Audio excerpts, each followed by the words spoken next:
Magandang gabi, Pilipinas! Narito na po ang latest developments sa skandalo ng Department of Public Works and Highway o DPWH. Pag-uusapan natin ang 50 billion pesos na inalaan sa unprogrammed funds o pondo na hindi pa na-aproba para sa isang particular na proyekto o programa, ngunit available pa rin para gamitin ang mga alegasyon ng korupsyon at ang investigasyon sa Senado. Aalamin natin ang mga detalye ng mga proyekto sa infrastruktura, ang mga sangkot na opisyal at ang tunay na halaga ng pondo ng bayan. Ano nga ba ang epekto nito sa mga proyekto sa flood control at bakit nga ba galit na galit ang taong bayan? At siyempre, bakit nga ba mahalaga ang transparency at pananagutan sa paggamit ng pondo? Ang tanong ng bayan, Pilipinas, kaya pa ba?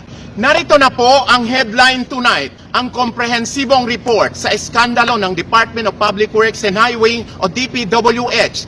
Inilantad ni Senator Ping Lacson ang di umano'y korupsyon sa DPWH na nagpapakita ng 50 billion pesos na inalaan mula sa unprogrammed funds para sa proyekto sa infrastruktura, kabilang ang 30 billion pesos para sa flood control noong 2024. Ang paglipat na di umano'y ginawa ng hindi sumusunod sa master plan ng gobyerno ay nagpapataas ng mga alalahanin sa mga prioridad at pananagutan sa departamento. Pinipilit ni Lacson na alisin ang 42 billion pesos na ayuda funds mula sa unprogrammed appropriation sa 2026 budget bill na nagbibigay diin sa pangangailangan para sa transparency at tamang paglalaanan. Ang mga reforma ni DPWH Secretary Vince Dizon na naglalayong i-realign ang mga proyekto sa National Infrastructure Blueprint ay tinanggap ni Lacson ang pagsuri ni Senate Finance Committee Chairman Sherwin Gatchalian. Sa budget ay pinuri na naglantad ng mga anomalya at red flags. Ang investigasyon ay nagkaroon ng momentum kasama ang saksi, si retired Technical Sergeant Orly Gotesa, na nakatakdang magpatotoo sa November 14 na nagbibigay liwanag sa di umano'y mga anomalya. Binibigyan din ni Lacson ang pangangailangan na itigil ang gawain ng DPWH sa pagpalit ng mga proyekto na itinuturing technical malversation at tiyakin ang tamang paggamit ng pondo ng bayan. Samantala, sa Senado, magpapatuloy sa investigasyon sa iskandalong flood control.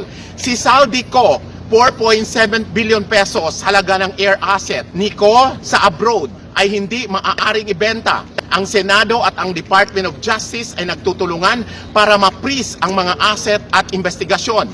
Yan ang ating latest update sa araw na ito, Saturday, November 1, 2025. Ako si Nikki Butlangan para sa News Pilipinas Channel. Para sa iba pang news and information ay maaari pong mag-like and follow sa News Pilipinas Channel Facebook page, News Pilipinas YouTube channel at sa iba pang social media platform. Maraming salamat po sa inyong panonood. Hanggang sa muli, manatiling alerto at impormado. Sama-sama natin ipaglaban ang pagbabago para sa tagumpay ng Pilipinas.